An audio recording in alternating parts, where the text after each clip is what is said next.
সম্মানীয় উপস্থিতি, আপনাদের সম্মুখে যে কোরআনুল কারীমের আয়াতটি আমি পরিবেশন করেছি, এটি হচ্ছে কোরআনুল কারীমের সূরা বাকারার 155 নম্বর আয়াত। আল্লাহ তাআলা ইরশাদ করেন, ওয়ালা নাবলুওয়ান্নাকুম বিশাইইম মিনাল খাউফি ওয়াল জুই ওয়া নাকসিম মিনাল আমওয়ালি ওয়াল আনফুসি ওয়াস সামারাত ওয়া বাশশিরিস সাবিরিন। সম্মানীয় উপস্থিতি, আল্লাহ রাব্বুল আলামিন শুধু এক জায়গায় নয়, বরং বিভিন্ন জায়গায় আল্লাহ তাআলা ইরশাদ করেন, তোমরা যারা নিজেকে ঈমানদার হিসাবে দাবি করো এবং নিজেকে একজন জান্নাতের পথের পথিক হিসাবে তুমি নিজেকে ভাবো, তো আল্লাহ রাব্বুল আলামিন বলেন যে সে সকল ব্যক্তিকে কঠিন একটা সময়ের মাঝখান দিয়ে তাকে অতিক্রম করতে হবে। কঠিন একটা সময়ের সঙ্গে তাকে মোকাবেলা করতে হবে। তুমি নিজেকেই শুধু ঈমানদার দাবি করলে আর সেই কঠিন পরিস্থিতির মোকাবেলায় তুমি হেরে গেলে, আল্লাহ তাআলা বললেন তুমি সফল মুমিন হতে পারলে না। কি আল্লাহ রাব্বুল আলামিন বলেন যে তুমি যদি নিজেকে ঈমানদার হিসাবে দাবি করো, বলা হয়েছে আল্লাহ রাব্বুল আলামিন তাকে বিভিন্ন দিক থেকে আল্লাহ তাআলা তাকে পরীক্ষা করবে। কি আল্লাহ তাআলা তাকে বিভিন্ন দিক থেকে আল্লাহ তাআলা পরীক্ষা করবে।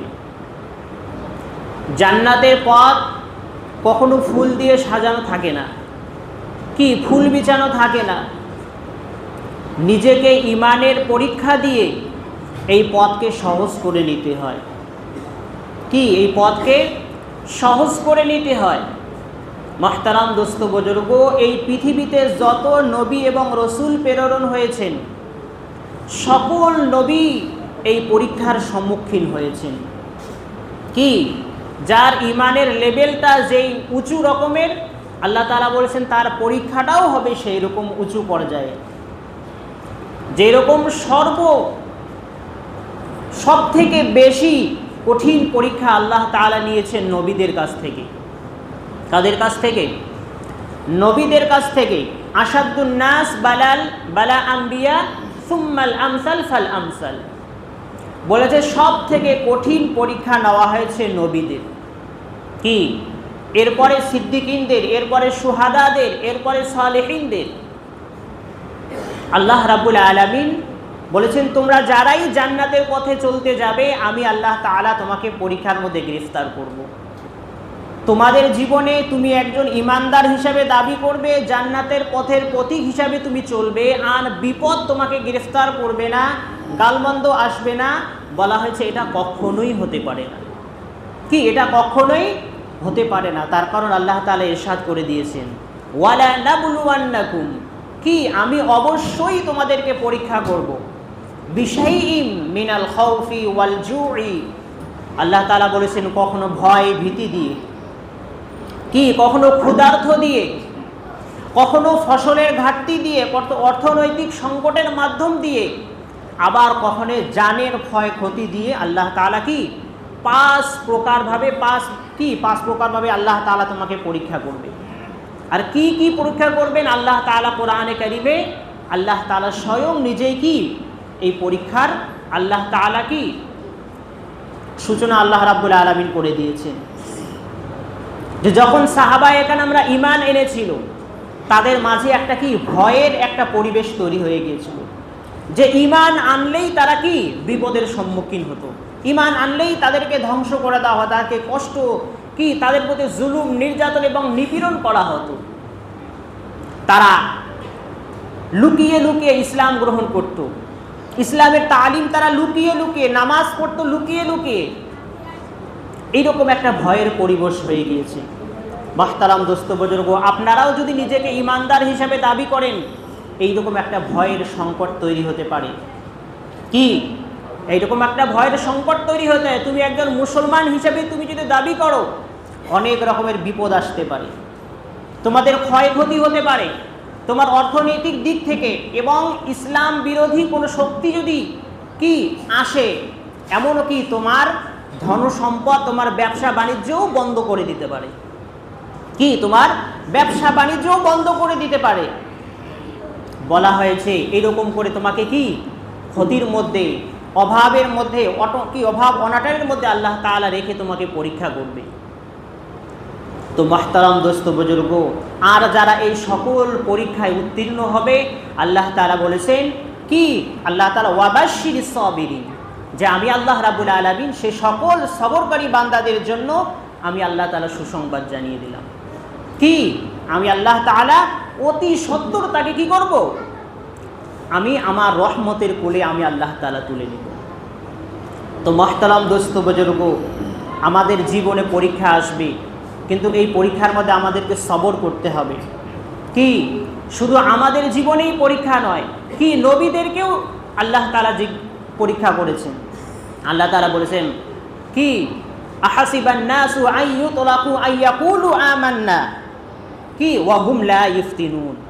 বলা হয়েছে তুমি যদি মনে করো যে আমি একজন ঈমানদার আর তোমার জীবনে পরীক্ষা আসবে না, এটা কখনোই হতে পারে না। কি আল্লাহ তাআলা বিভিন্ন কোরআনের আয়াতে আল্লাহ তাআলা বলেছেন যে হাত্তা কি ওয়ালাম্মা ইয়ালামাল্লাহ, আমি তোমাদেরকে জানতে পারবো না। কি ওয়ালা ইয়ালামান্নাল্লাহুল্লাযীনা সাদাকু ওয়ালা ইয়ালামান্নাল কাযিবিন। তুমি তোমার ঈমানের যে মুখের ঈমান না অন্তরের ঈমান, কি তুমি ঈমানের পথে আছো না শয়তানের পথে আছো, এটাকে আমাদেরকে টেস্ট করতে হবে। একটা অ্যাসিড টেস্ট তো আমাদেরকে কি আল্লাহ তাআলা করবেন অবশ্যই। তো এই জন্য মাহতারাম দোস্ত বুজুর্গ, সেই পরীক্ষার মধ্যে যদি আমরা থাকি, সে পরীক্ষার মধ্যে আমাদেরকে সবর করতে হবে। যেরকম আল্লাহ তাআলা হযরত ইব্রাহিম আলাইহিস সালাতু ওয়াস সালামকে আল্লাহ তাআলা পরীক্ষা নিয়েছেন। আল্লাহ তাআলা বলেন ওয়া ইয বিতালা ইব্রাহিমা রাব্বুহু বিকালিমাতিন ফাআতাম্মাহুন্না ক্বালা ইন্নী জাইলুকা লিন-নাসি ইমামা। আমি আল্লাহ রাব্বুল আলামিন আমি আমার ইব্রাহিমকে অসংখ্য পরীক্ষা নিরীক্ষা করেছি। কি একটার পর একটা পরীক্ষা আমি আল্লাহ তাআলা কি ইব্রাহিম আলাইহিস সালাতু ওয়াস সালামের কাছ থেকে নিয়েছি।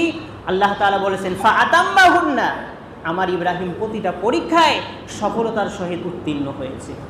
কি গোল্ডেনে প্লাস করেছে। মাহতারাম দোস্ত বুজুর্গ, এরপরে আল্লাহ রাব্বুল আলামিন এই পরীক্ষার জীবন যখন শেষ হয়ে গেল, আল্লাহ তাআলা বলেন যে আমি তোমাকে গুরুতর একটা দায়িত্ব দিলাম। কি আল্লাহ তাআলা ওয়া ইয ইবতালা ইব্রাহিমা রাব্বুহু বিকালিমাতিন ফাআতাম্মাহুন্না ক্বালা ইন্নী জাইলুকা লিন-নাসি ইমামা। আমি গোটা মানব জাতির জন্য তোমাকে নেতা বানিয়ে দিলাম। কি তোমাদেরকে হযরত ইব্রাহিম আলাইহিস সালাতু ওয়াস সালামকে এই পরীক্ষার পাশ করার পরে আল্লাহ তাআলা থেকে নেতা বানিয়ে দিয়েছেন। মাহতারাম দোস্ত বুজুর্গ, তার প্রথম পরীক্ষা ছিল ইলকাউহু ফিন-নার, কি অগ্নি পরীক্ষা। নমরুদ বলে যে ঈমান ছাড়ো, না হলে তোমাকে কি করব, আগুনে নিক্ষেপ করে দেব। হযরত ইব্রাহিম আলাইহিস সালাতু ওয়াস সালামের একটা বক্তব্য ছিল, জান যাবে কিন্তু ঈমান যাবে না। তিনি এই পরীক্ষাও কি করলেন, সফলতার সহিত উত্তীর্ণ হয়ে গেল। এরপরে আল্লাহ তাআলা তাকে পরীক্ষার মধ্যে গ্রেফতার করলেন যে তোমার বিবি হাজরা এবং ইসমাঈলকে সেই মক্কার জমিনে ধুধু প্রান্তর, যেখানে মানুষ নাই, গাছ নাই, প্রাণী নাই, কোনো পশু পাখি নাই, এইরকম একটা শুনশান জায়গায় তোমার কি স্ত্রীকে এবং ছোট্ট শিশু ইসমাঈলকে সেখানে গিয়ে রেখে আসো। মাহতারাম দোস্ত বুজুর্গ, এই অর্ডার পাওয়ার সাথে সাথেই হযরতে ইব্রাহিম আলাইহিস সালাতু ওয়াস সালাম কি সেই মরুভূমির প্রান্তরে তার স্ত্রী এবং তার সন্তানকে রেখে আসলেন। মাহতারাম দোস্ত বুজুর্গ, সেই ফ্যামিলি বিসর্জনের পরীক্ষাও সে কি পাশ করলেন। এরপরে আল্লাহ রাব্বুল আলামিন ভাবলেন যে তো আমার ভালোবাসা তোমার অন্তরে বেশি না তোমার সন্তানের ভালোবাসা বেশি। এবার আল্লাহ রাব্বুল আলামিন হযরত ইসমাঈলকে কুরবানি করার জন্য অর্ডার করলেন। মাহতারাম দোস্ত বুজুর্গ, সেই পরীক্ষাও হযরত ইব্রাহিম আলাইহিস সালাতু ওয়াস সালাম সফলতার সহিত উত্তীর্ণ হয়েছে। এইরকম পরীক্ষা যদি আমাদের জীবনে আসে, আমরা তো এক সেকেন্ড থাকতে পারবো না। থাকতে পারবো কি? আমাদের তো এই পরীক্ষা আল্লাহ তাআলা নেই। এই সামান্য একটা পরীক্ষার মধ্যে গ্রেফতার করেছেন, দেখি আমরা কি হয়ে গেছি, উদাস হয়ে গিয়েছি, আমরা ভয়ে কাতর হয়ে গিয়েছি। এটা তো কোনো বিপদেই না। কি মসজিদের মাইকে আজান বন্ধ করে দিই, যেটা কোনো সামান্য বিপদ। আল্লাহ তাআলা বলেছেন এর থেকে আরও বেশি বিপদ বলা হয়েছে, এমন বিপদ আসবে যে হাতে আগুন রাখা সম্ভব হবে কিন্তু ঈমান রাখা সম্ভব হবে না। এইরকম একটা পরিস্থিতি আসবে, তখন আমাদের কি পরিস্থিতি হবে সেটা আল্লাহ মালুম। কি আল্লাহ মালুম। তো মাহতারাম দোস্ত বুজুর্গ, এই জন্য আল্লাহ তাআলা আমাদেরকে আগেই গাইডস দিয়ে দিয়েছেন যে এই পরীক্ষার মধ্যে তোমরা কি গ্রেফতার হবে, আর সেই পরীক্ষার মধ্যে তোমাকে সফলতার সহিত উত্তীর্ণ হতে হবে। কোনোভাবেই ঈমানকে কি ঈমানের সঙ্গে ঈমানকে বিক্রি করা যাবে না, কি ঈমানের সঙ্গে আত্মসমর্পণ করা যাবে না। ঈমান আল্লাহর কি এক অনেক বড় নিয়ামত, দৌলত। এই ঈমানটাকে ধরে রাখলে আল্লাহ তাআলা আমাদেরকে জান্নাত নসিব করবেন। তো মাহতারাম দোস্ত বুজুর্গ, এই শত পরীক্ষার মাধ্যম দিয়ে আল্লাহ তাআলা কি হযরত ইব্রাহিম আলাইহিস সালাতু ওয়াস সালামকে আল্লাহ তাআলা পুরস্কৃত করেছেন। তো সেই হযরত ইব্রাহিমের মাধ্যমেই যে কুরবানির মতো একটা ফজিলতপূর্ণ আমল আল্লাহ তাআলা কি আমাদেরকে দিয়েছেন, কি তার ফ্যামিলিতে এতই একটা বরকতপূর্ণ যে কাজটাই করেছেন সেটাই আল্লাহ তাআলা কিয়ামত পর্যন্ত চিরদিনের জন্য কি স্মরণীয় হিসাবে আল্লাহ তাআলা রেখে দিয়েছেন, স্মরণীয় হিসাবে আল্লাহ তাআলা রেখে দিয়েছেন। তো মাহতারাম দোস্ত বুজুর্গ, সেই পরীক্ষার সম্মুখীন আমাদের সকলকে হতে পারে, কিন্তু আমাদেরকে বিচলিত হওয়া যাবে না। কি আমাদেরকে সবর ইখতিয়ার করতে হবে এবং সময়ের কি করতে হবে, সময়ের মোকাবেলা আমাদেরকে করতে হবে। এই জন্য মাহতারাম দোস্ত বুজুর্গ, আপনারা হতাশ হবেন না, আপনারা নিরাশ হবেন না, আপনারা আল্লাহর প্রতি ভরসা রাখবেন। কি আল্লাহকে দোয়া করবেন এবং তওবা করবেন। আমরা যদি তওবা করি, আল্লাহর কাছে ফিরে আসি, মাহতারাম দোস্ত বুজুর্গ, অতি সত্বর আল্লাহ তাআলা ওয়াজুর ধারা আল্লাহর রহমতের বৃষ্টি কি আল্লাহ তাআলা বর্তন করবেন। যতদিন না পর্যন্ত এই যে জুমার দিনে যত মানুষ উপস্থিত হয়েছে, ফজরের নামাজে যতদিন পর্যন্ত এইরকম মানুষ উপস্থিত না হবে, মুসলমানদের বিপদ আপদ থেকে কেউ রক্ষা করতে পারবে না। বিপদ আমাদেরকে একটার পর একটা গ্রেফতার করতেই থাকবে। মাহতারাম দোস্ত বুজুর্গ, আমরা যদি ঈমানদার হই, আমরা যদি নামাজি হই, আমরা যদি কোরআন প্রেমিক হই, ইসলাম প্রেমিক হই, আল্লাহ রাব্বুল আলামিন অতি সত্বর মুসলমানদেরকে আল্লাহ তাআলা কি করবেন, তাদের প্রতি রহমত বরকত আল্লাহ তাআলা ওয়াজুর ধারা নাজিল করবেন। এই জন্য মাহতারাম দোস্ত বুজুর্গ, আমাদের সকলকে আল্লাহর দিকে আকৃষ্ট হতে হবে। মাহতারাম হাজিরিন, এরপরে একটা বিজ্ঞপ্তি আমাদেরকে সকলকে দেব যে বর্তমান সময়ে যে সরকার স্থাপিত হয়েছে, তো এই সরকারের কিছু আমাদের গাইডলাইন্স এবং কিছু নীতি আমাদেরকে দিয়েছে, যে গাইডলাইন্সগুলি মেনে আমাদেরকে সমাজের মধ্যে চলতে হবে এবং প্রতিটা থানা থেকেই এই ইনস্ট্রাকশনগুলি দেওয়া হয়েছে। এগুলি আমাদেরকে মেনে চলতে হবে। যেরকম তাদের 1 নম্বর ইনস্ট্রাকশন হচ্ছে যে মন্দির হোক কিংবা মসজিদ হোক, এ সকল মন্দির এবং মসজিদের কোনো রকমের লাউড স্পিকার চলবে না। কি চলবে না? কোনো রকমের উঁচু রকমের আওয়াজ, কি লাউড স্পিকারে আজান কিংবা মন্দিরের মধ্যে ঘন্টি, এইরকম কোনো রকমের কি উঁচু পরিমাণে সাউন্ড চলবে না। এটা হচ্ছে তাদের প্রথম ইনস্ট্রাকশন। এটা আমাদের সকলকে মেনে চলতে হবে। কি মসজিদের মাইকের আওয়াজ সীমিত রাখতে হবে, শুধু যেন কি এই মসজিদের 4 দেওয়ারির মধ্যেই যেন আওয়াজ সীমাবদ্ধ থাকে, এর বাইরে যেন আওয়াজ না যায়। এই ইনস্ট্রাকশনটা তারা আমাদেরকে, এই গাইডলাইন্স আমাদেরকে দিয়েছেন। এর পরে সবথেকে গুরুত্বপূর্ণ যেটা বিষয়, সর্বরকমের আনলিগাল কাজ কি কিংবা আনলিগাল কোনো রকমের গরুর বাজার হোক কিংবা তোমার যত রকমের কসাইখানা রয়েছে মাঠে ঘাটে ময়দানে, তা চূড়ান্ত রূপে বন্ধ করা হয়েছে। কি থানা থেকে পরিপূর্ণভাবে এটাকে বন্ধ করার আদেশ দিয়েছেন। যারা শুধু লিগ্যাল রয়েছে তাদেরই শুধু অনুমতি থাকবে, বাকি কোনো রকমের কেনা বেচা এবং যে বাজারগুলি অনুমোদিত রয়েছে সে বাজারগুলির মধ্যে বিক্রয় হবে, কিন্তু যেগুলো আনলিগালভাবে আছে এটা চূড়ান্ত রূপে বন্ধ করে দেওয়া হয়েছে। এটা আপনারা সকলেই মনে রাখবেন।